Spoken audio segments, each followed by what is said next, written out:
আম্মা জান তিলাওয়াত করতেছিলেন ওয়া বাদালাহুম মিনাল্লাহ মা লাম ইয়াকুনু ইয়াহতাসিবুন।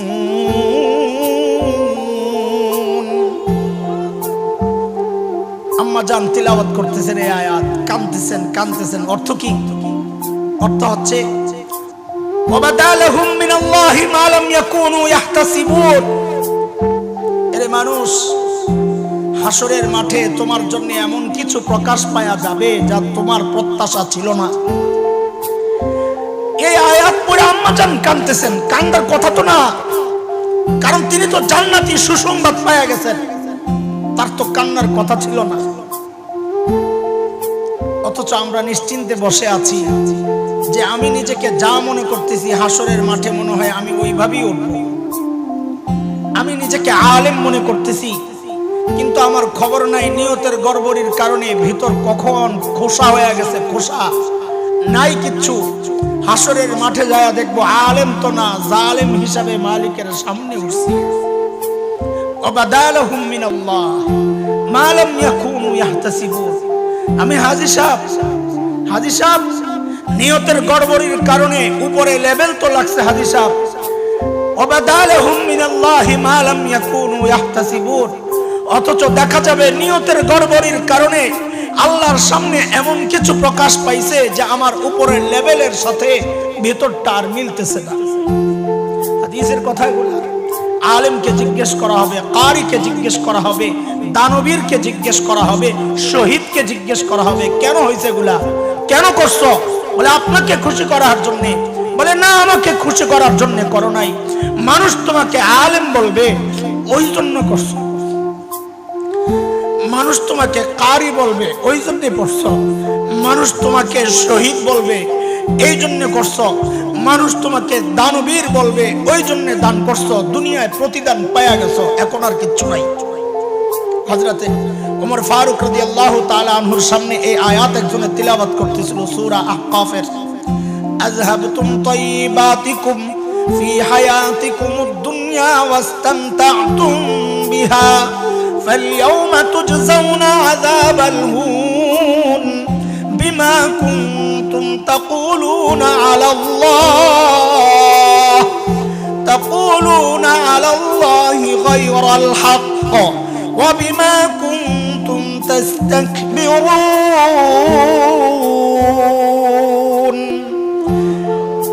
দুনিয়ায় ভোগ করে ফেলছো, এখন আর ভোগ করার কিচ্ছু নাই। এই আয়াত শুনে হযরত ওমর কাঁদতেছেন। একজন বলে এই আয়াত তো আপনাদের জন্য না, আমাদের জন্য না, আমিরুল মুমিনিন এই আয়াত তো কাফেরদের ব্যাপারে।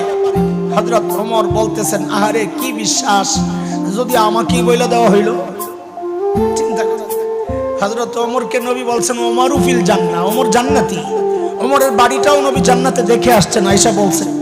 সেই ওমর বলতেছেন যদি আমাকে বইলা দেওয়া হইল আমল যা করছো, যা দুনিয়ায় পেয়ে গেছো, না জানি আমার কোন নিয়তের গড়বড়ির কারণে আমার আমল বরবাদ হয়ে গেছে। হ্যাঁ, এই আয়াতটা যখনই পড়ি কলিজাটা মোচড় দিয়া ওঠে। হায় মালিক, না জানি কি প্রকাশ পায়। মালাম ইয়াকুনু ইয়াহতাসিবুন, না জানি ওই কথা আমার উপর দিয়াও আসে। আল্লাহর স্ক্যানিং মেশিনের সামনে দিয়া যখন আমি অতিক্রম করব, না জানি ডাক দেওয়া হয় ওয়াকিফুহুম ইন্নাহুম মাসউলুন। এটারে আটকা, এটারে ধর। এটার উপর দিয়া তো আলেমের লেবাস, ভিতরে তো মুনাফিকি। এটার উপর দিয়া তো হাজির লেবাস, ভিতরে তো মুনাফিকি। ইন্নাহুম মাসউলুন, এটারে জিজ্ঞাসাবাদ করব। যদি জিজ্ঞাসার মুখোমুখি হয়ে যায় বাঁচার কোনো উপায় নাই।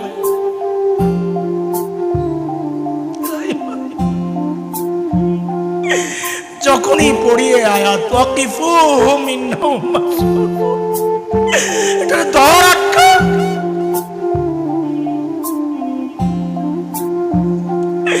নিয়তের গড়বড়ির কারণে উপরে লিবাস তো একটা, ভিতরে আরেকটা। এই জন্য ইমাম বুখারী রাহমাতুল্লাহি আলাইহি হাদিস আনছেন, তো শুরুতে নিয়ত পাক্কা করার হাদিস আনছেন যে বুখারী তো পড়বা, বুখারী তো শুনবা, বুখারী তো পড়বা, কিন্তু নিয়ত পাক্কা করো, নাইলে সব বেকার। আমলের সংখ্যা কোনো দাম নাই, আল্লাহর কাছে সংখ্যার কোনো মূল্য নাই। কয়বার হজ করছেন কোনো মূল্য নাই, আল্লাহর কাছে মূল্য আমলের কোয়ালিটির, কার আমল কত সুন্দর। আইয়ুকুম আহসানু আমালা। এই জন্য ভাই সমস্ত আমল করব কাকে খুশি করার জন্য? বলেন কাকে খুশি করার জন্য? মালিককে খুশি করার জন্য। কুল ইন্না সলাতি ওয়া নুসুকি ওয়া মাহইয়ায়া ওয়া মামাতি লিল্লাহি রাব্বিল আলামিন। আমার সব কিছু কার জন্য? নামাজ পড়বো তো কার জন্য? আরে দান করবো তো কার জন্য? এই জন্য আমাদের বড়রা বলেন অনেক ছোট ছোট আমল নাজাতের কারণ হয়ে যাবে। দেখা যাবে বড় আমলগুলো ধরা খেয়ে গেছে। কেন? 1 টাকা দেওয়ার সময় কেউ প্রকাশ্যে ঘোষণা দিয়া দেয় না, মানিজ্যতের ব্যাপার না, প্রেস্টিজ। মানুষ বলবে কিপটা 1 টাকা দিচ্ছে।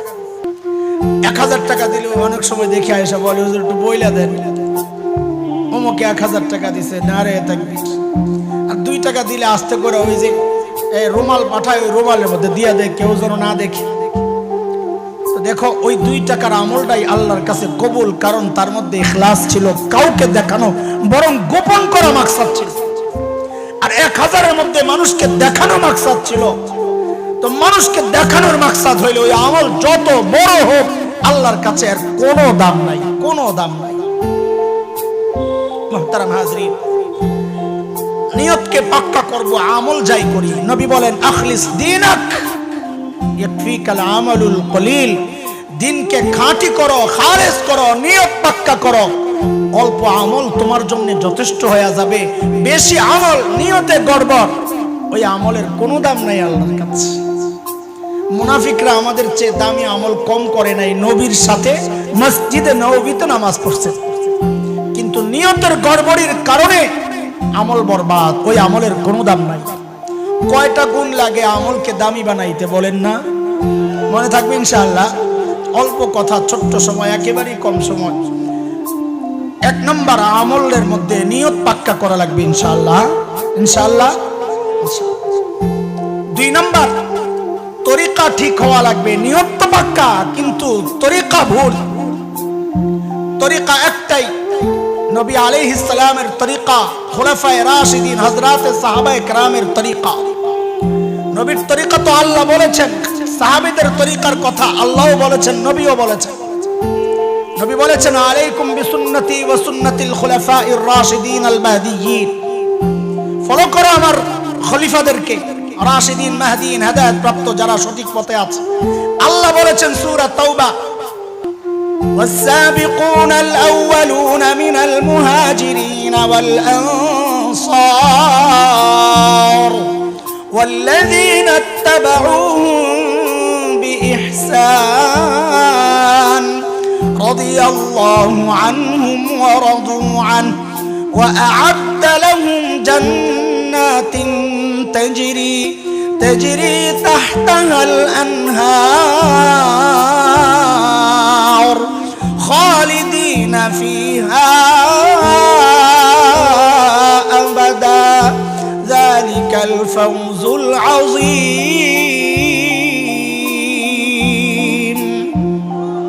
আল্লাহ বলেন সাহাবীরা আমার উপর রাজি ছিল, আমিও সাহাবীদের উপর রাজি, তাদের জন্য জান্নাত তৈরি করে রাখছি। তো আমাদের কি হবে? এই আয়াতের মধ্যে আল্লাহ ছোট্ট করে ঢুকাইয়া দিয়েছেন ওয়াল্লাযীনা তাবাউহুম বিইহসান। যার ঈমান সাহাবীদের ঈমানের সাথে মিলে যাবে, যার আমল সাহাবীদের আমলের সাথে মিলে যাবে, যার আকীদা সাহাবীদের আকীদার সাথে মিলে যাবে, আল্লাহ বলেন বান্দা তোমার জন্যও জান্নাত রেডি। এই জন্য আমরা আমল করব সাহাবীদের তরিকায়। আমি বলি ভাই, আপনি আজানের আগে দুরূদ শরীফ পড়বেন কি পড়বেন না এটা আপনার ব্যাপার, তবে একজন আলেম হিসাবে পরামর্শ আপনার এই আমলকে সাহাবীদের আমলের সাথে মিলাইয়া দেখেন। যদি মিলে করেন, না মিললে ছড়াই। আপনি দুরূদ শরীফ বসে পড়বেন না দাঁড়ায়া পড়বেন, লাফায়া পড়বেন না শুয়ে শুয়ে পড়বেন, আপনার ব্যাপার। আলেম হিসাবে পরামর্শ এই আমলটাকে সাহাবীদের আমলের সাথে মিলাইয়া দেখেন। যদি মিলে যায় করেন, না মিললে ছাড়েন।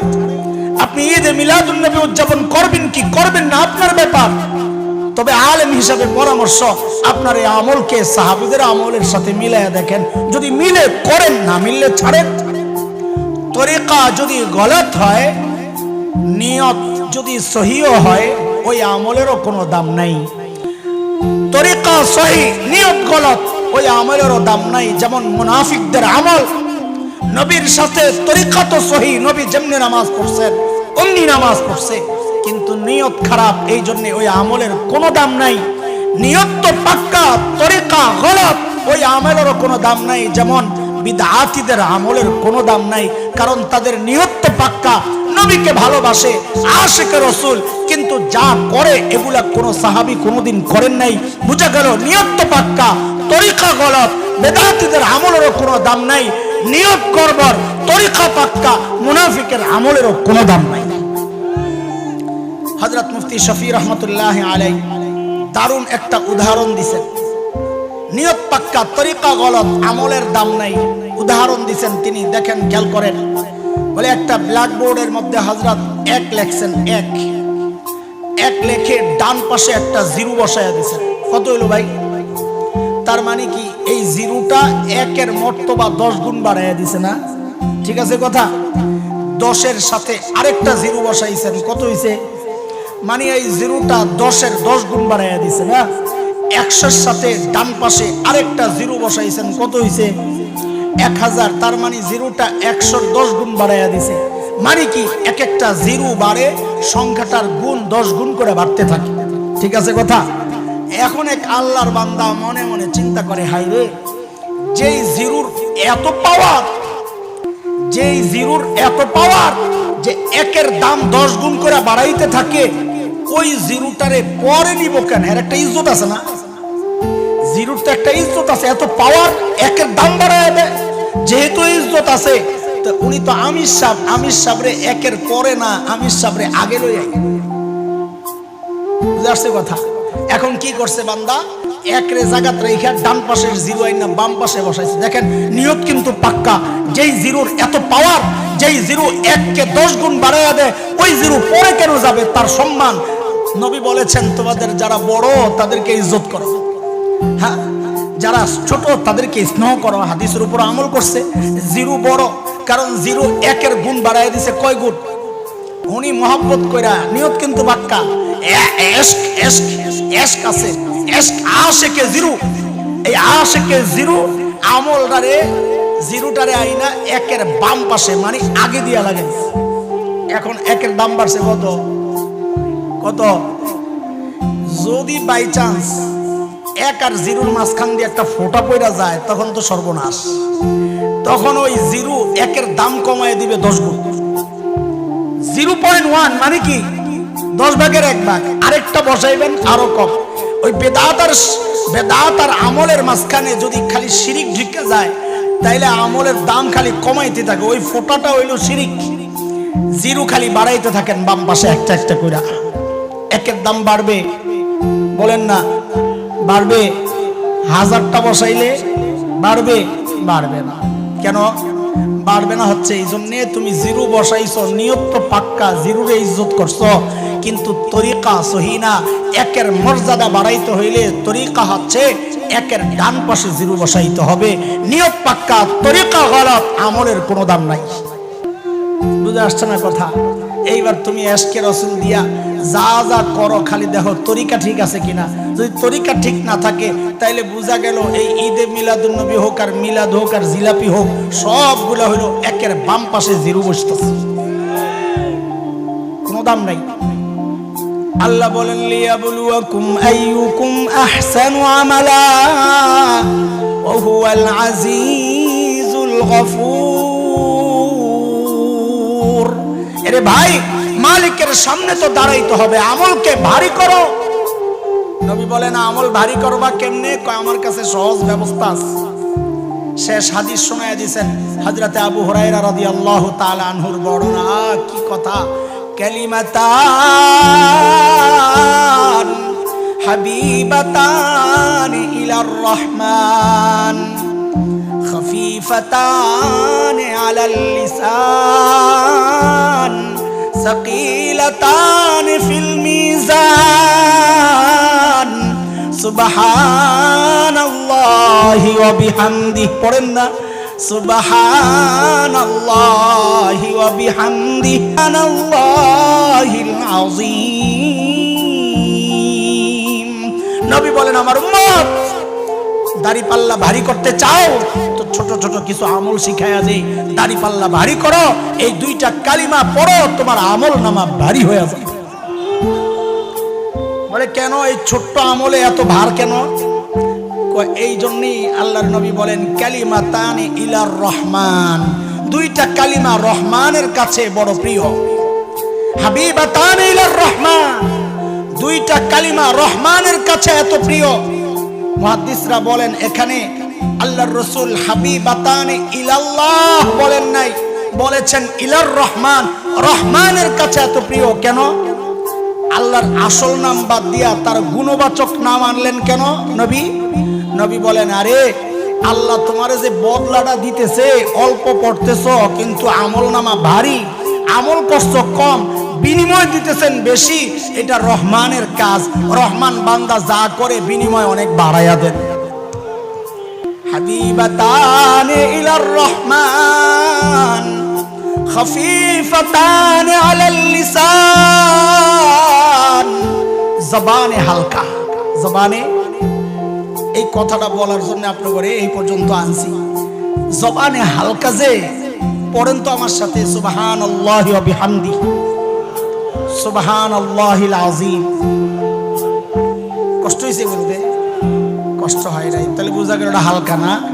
আসলে মুহাদ্দিসরা বলেছেন না এইটা না, এইটা না, তোমার বোঝা লাগবে। কিন্তু আফসোস, আগে আফসোস করেন এরপরে বুঝেন।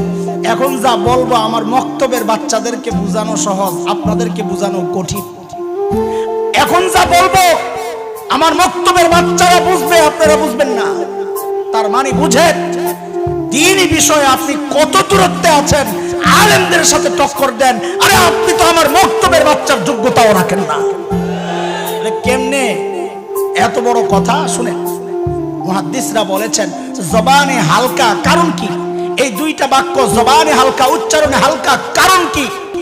কারণ হচ্ছে আরবি হরফে যেই হরফগুলো কঠিন, এর মধ্যে কিছু আছে হরফে ইস্তিআলা, খুসসা, দাগতিন, কিজ। হরফে ইস্তিআলা মোটা হরফ, এগুলো উচ্চারণ করা কষ্ট। এই পুরা কালিমাগুলোর মধ্যে মোটা হরফ খালি একটা, জা, এই জন্য উচ্চারণ করা সহজ। আরবি হরফের মধ্যে কিছু হরফ আছে হরফে সিদ্ধা, হ্যাঁ, কত, আব, ছয়টা হরফ, সাতটা। এই হরফগুলো বাক, বা, কাফতা, এই হরফগুলো হরফে সিদ্ধা, শক্ত। বলে এই হরফগুলোর মধ্যে খালি বা আছে, সুবহানাল্লাহ, এই জন্য উচ্চারণ করা সহজ।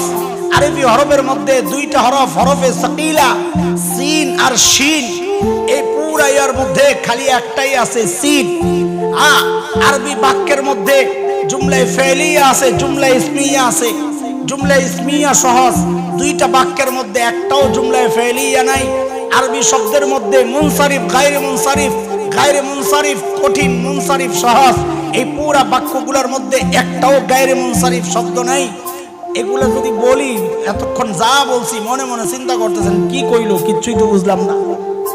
অথচ আমার প্রাথমিক ছাত্রদেরকে যদি বলি, সে বুঝবে, সে বুঝবে মুনসারিফ গায়রে মুনসারিফ কাকে বলে, সে বুঝবে হরফে সিদ্ধা কাকে বলে, সে বুঝবে হরফে সাকিলা কাকে বলে, সে বুঝবে হরফে ইস্তিআলা কাকে বলে, সে বুঝবে জুমলায়ে ফেলিয়া, জুমলায়ে ইসমিয়া কাকে বলে। আপনি কিছুই বুঝতেছেন না। মানে কি? ওস্তাদ থাক দূরের কথা, উপরের ক্লাসের বাচ্চা থাক দূরের কথা, মুক্ত আর প্রাথমিক স্তরের যে বাচ্চা, ওই বাচ্চা দিন যতটুকু বুঝে অতটুকু বুঝার যোগ্যতাও আপনার নাই। অথচ সেই আপনি এই বাচ্চার ওস্তাদকে দিন শিখাইতে আসেন। আফসোস কথা।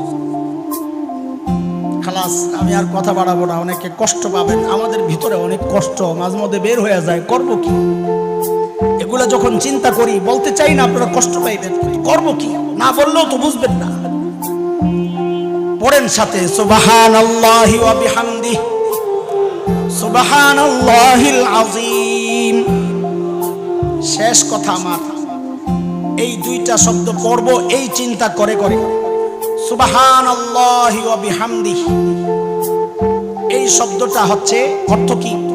অর্থ হচ্ছে আমি প্রশংসা করতেছি আল্লাহর, ওই আল্লাহর যিনি সমস্ত অক্ষমতা দুর্বলতা থেকে পবিত্র, যিনি শিরক থেকে পবিত্র, সব যত নেগেটিভ যত জিনিস আছে সব কিছু থেকে আমার মালিক পবিত্র, এবং আমি তার প্রশংসা করতেছি। প্রশংসা ভালো জিনিসের করে না খারাপ জিনিসের করে? এটাকে বলে আল্লাহর দুইটা সিফত আছে, একটা হচ্ছে জামাল, আল্লাহর সৌন্দর্য বর্ণনা। সুবহানাল্লাহি ওয়া বিহামদিহি দ্বারা আল্লাহর সৌন্দর্য বর্ণনা হচ্ছে। সৌন্দর্য এর কারণে মানুষের দিলের মধ্যে মহাব্বত তৈরি হয়, যোগ্যতার কারণে মহাব্বত তৈরি হয়। আলেমকে, একজন ভালো আলেমকে আপনি মহাব্বত করতেছেন কিসের কারণে? তার যোগ্যতার কারণে। একজন মানুষ সুন্দর, তাকে মহাব্বত করতেছেন সুন্দর হওয়ার কারণে। যোগ্যতা থাকলেই মানুষের মহাব্বত বসে দিলের মধ্যে। আল্লাহ তাআলার জামালের প্রশংসা যখন হবে বারবার সুবহানাল্লাহি ওয়া বিহামদিহি যখন পড়বেন, অটোমেটিক আপনার দিলের মধ্যে আল্লাহর মহাব্বত তৈরি হবে। কাজে এখন থেকে সুবহানাল্লাহি ওয়া বিহামদিহি পড়বেন আর চিন্তা করবেন আমি আল্লাহর জামাল আর সৌন্দর্য বর্ণনা করছি কেন? যেন আমার দিলের মধ্যে মহাব্বত তৈরি হয়। দ্বিতীয় অংশ সুবহানাল্লাহিল আযীম, মানে আল্লাহর বড়ত্ব আযীম, আমার মালিক অনেক মহান, অনেক বড়, অনেক ক্ষমতা আমার মালিকের। আল্লাহর বড়ত্ব বর্ণনা করছেন, এর মাধ্যমে অন্তরে আল্লাহর ভয় পয়দা হয়। সুবহানাল্লাহিল আযীম পড়লে কি পয়দা হয়? ভয় পয়দা হয়। তো এই দুইটা ছোট্ট বাক্য দিয়ে আমার কি ফায়দা হচ্ছে? আমি যদি অর্থ বুঝে বুঝে পড়ি তো আল্লাহর মহাব্বত তৈরি হবে আর ভয় তৈরি হবে। মুহাক্কিক আলেমরা বলেন এই মহাব্বত আর ভয় একসাথে হইলে আরবিতে এটাকে বলে খাশিয়া। খাশিয়া এটা অনেক বড় নিয়ামত। আল্লাহ বলেছেন কোরআনে, ইন্নামা ইয়াখশাল্লাহা মিন ইবাদিহিল উলামা।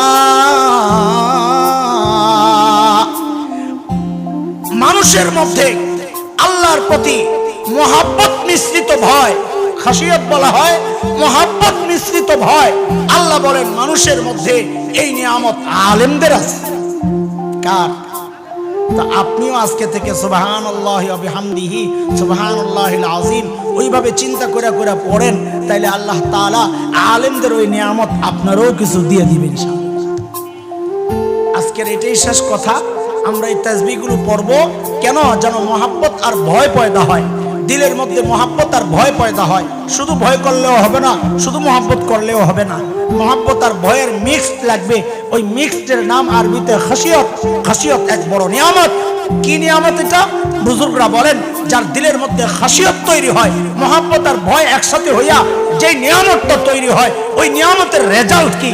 খাশিয়তের রেজাল্ট কি? খাশিয়তের রেজাল্ট হচ্ছে আমল করতে মজা লাগবে, গুনাহ করতে খারাপ লাগবে।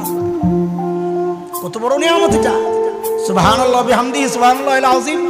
এটা এমনি পড়ে ফেলতেছি, কিন্তু এর ভিতরে যে কত রহস্য রয়ে গেছে। আমার হাতে সময় নেই, দূরে যাইতে হবে, না হয় বসে বসে এই আলাপগুলোই করতাম। কিন্তু যিনি সবক পড়াবেন এগুলো কিছু বলবেন, এই জন্য আমি আর ওইদিকে ঢুকতেছি না, যেন এক কথা বারবার না হয়। আমি কিছু উড়া কথা আপনাদেরকে বলে এই আজকের যে শেষ আয়াত ইমামে বুখারী তার কিতাবে এনেছেন, যে শেষ হাদিস ইমামে বুখারী তার কিতাবে এনেছেন, এর উপর একটু অন্যভাবে সবকের আন্দাজে না, মাদ্রাসার পড়ানোর আন্দাজে না, আপনাদের আন্দাজে কিছু কথা বলার চেষ্টা করলাম। আল্লাহ তাআলা এর উপর আমাকেও আমল করার তৌফিক দান করেন। আমি দোয়া করি আপনাদেরকেও আমলের তৌফিক দান করেন। আমিন আমিন। ওয়া আখিরু দাওয়ানা আলহামদুলিল্লাহি রাব্বিল আলামিন। সুবহানাল্লাহি ওয়া বিহামদি সুবহানাকাল্লাহুম্মা বিহামদিক আশহাদু আল্লা ইলাহা ইল্লা আনতা আস্তাগফিরুকা ওয়া আতুবু ইলাইক। আসসালামু আলাইকুম ওয়া রাহমাতুল্লাহ।